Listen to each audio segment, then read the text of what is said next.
Good morning, sweetie pie. It's me, Dr. Violet Valentine. Come on, sleepyhead, wake up for me. Pretty please. Hey. Guess what? It's vivisection day. Aren't you excited too, honey? You clearly must be excited because you're smiling. Oh gosh, I'm so sorry. You mean you're not smiling? You're gnashing your teeth because it hurts to even breathe well? I see. Well, how you're feeling doesn't matter, hun. You're just like a lab rat. I have to vivisect you while the drugs are still in your bloodstream. And I must have real-time results, or else I won't be happy. Does that make sense, hun? Well, you kind of nodded your head. Maybe it's 'cause you're a tad bit delirious from my second homemade drug that I gave you last night. But who cares, right? This isn't a matter of your consent or feelings. Besides, we wasted so much valuable time already, so... Off to the operating room we go. Don't be scared, hun. You're just going to feel every slight of pain. Every single cut of my scalpel. And every time that I insert my gloved finger into your wide, opened, and exposed chest cavity. I can't wait to actually feel your heart beating as I rip it out of your chest. Here we are, darling. My operating room. Isn't it beautiful and memorizing? Now please, be a good boy and don't fight me. I'm going to lift you up onto the operating table now, okay? There we go. You're a tad bit heavy, you know. Now, let me just grab some medical restraints from the supply closet, dear. Okay. Leather handcuffs for your wrists and leather cuffs for your ankles. Now, let me just strap you down tightly before the fun starts.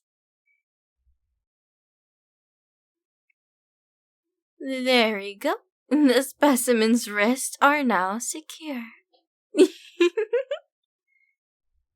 Now, I just need to put your ankles into these cute leather cuffs. Hey, stop crying and kicking your legs. This is your purpose. I'm giving your life meaning. Because after all, you're nothing more than a lab rat. My personal plaything. Don't you see? By giving your body up for the vivisection, you could help cure cancer or create a new drug that eliminates heart attacks. Or something noble like that. So, shut up, specimen number 75S. Please, just shut up. We're running out of time. Luckily, I have my personal notebook and pen sitting on the table to your right. And to your left is an instrument tray that has every sharp scalpel and drill if I feel that it's necessary to open your skull and dissect that beautiful brain of yours. Now, I just need to put on a surgical mask and some gloves, and then I'll be ready to begin. But first, you've been such a valuable specimen, so just think of that as a kiss goodbye. And now, it's finally time for my fun to start. Dr. Violet's log. I'm now beginning the vivisection on my test subject number 75S, making first incision right now. Stand by.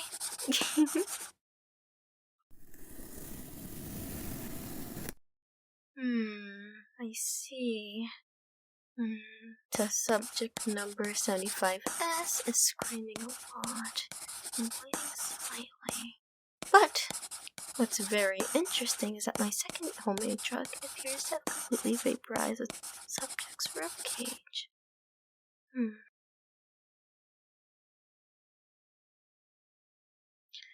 Alright. Onto the page.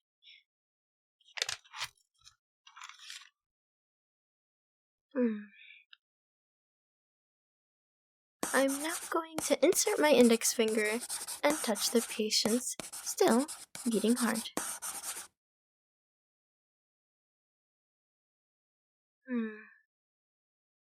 Yes, I see. I need to keep taking notes. Your heart is so fascinating. The subject's heart is very squishy and warm. The second drug must be keeping my test subject alive. I'm so happy. Now, I think that I kinda wanna rip out his heart. Because both of my homemade drugs appear to have turned his heart completely black. Dr. Violet's log.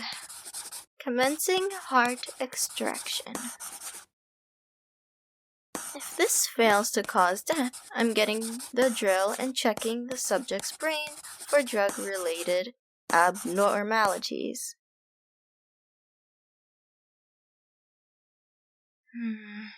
Dr. Violet's log. The heart extraction is complete, but unfortunately, my test subject is still screaming very loudly. This is extremely odd.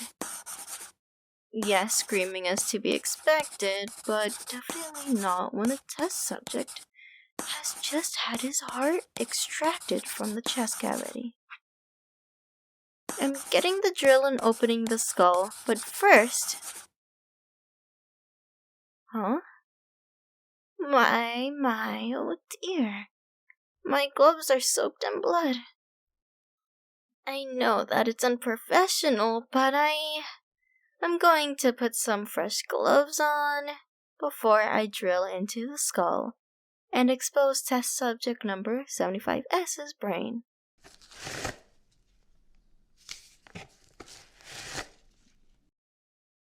Okay, now I just need to grab the power drill from the supply closet, and here we are. The drill, or as I prefer to call it, the nutcracker. Because the human skull is basically like a nutshell. Now, as much as I've grown to love your screams of pain and agony, I've decided that I'm going to gag you for this last part. But, what should I use? No, I can't waste time thinking, because you could die due to the second jug wearing off. Here, just bite down on my soaked glove. Here we go. I stuffed it really deep in your mouth, so it should be fine. Dr. Violet's log. Drilling into the test subject's skull immediately. Alright, here I go. Power on.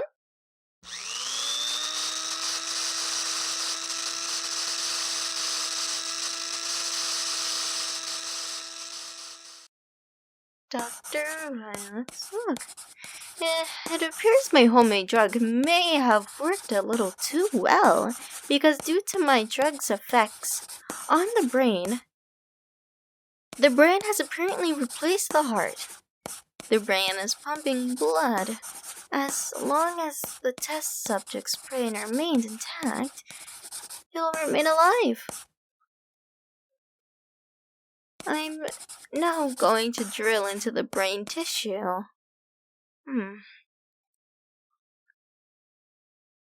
I think my drug can quite possibly be used to help patients live longer.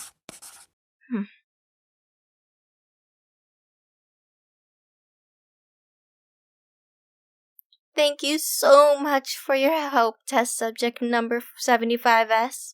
But now I'm just going to kill you by drilling into your soft brain tissue. Okay, hun? Aww, don't cry. It'll be over soon. I promise. Now, let me see if I can insert the drill inside your cute little head. Okay. There we go, turning the drill on right now.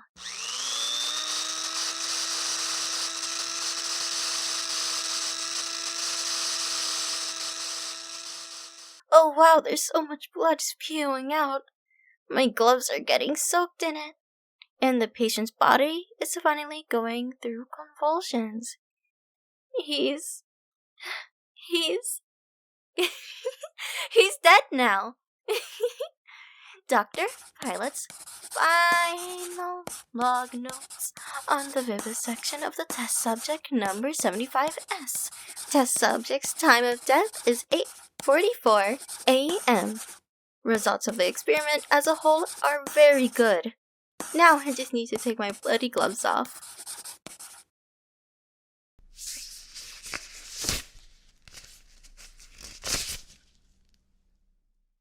My drugs could change medicine forever.